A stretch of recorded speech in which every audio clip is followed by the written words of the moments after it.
Weather Service office in Boulder. The preceding signal was a test of the NOAA All Hazards Radio Public Warning System. During potentially dangerous weather situations, the tone alert will be activated to warn of the impending danger.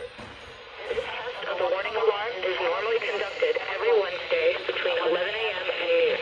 However, if severe weather threatens the area near the test time, the test will be postponed until the next available good weather day. Reception of this broadcast and the warning alarm may vary at any given location. Be more noticeable at greater distances from the transmitter, even though you are using a high-quality receiver. The warning alarm tone will be activated for hazardous off. That really is. I just say I heard about you from Ross to get that discount. That is not correct. Special thing I asked for all your lighting needs. Get started at Urban Lights. The 10 a.m. observations around northeast Colorado.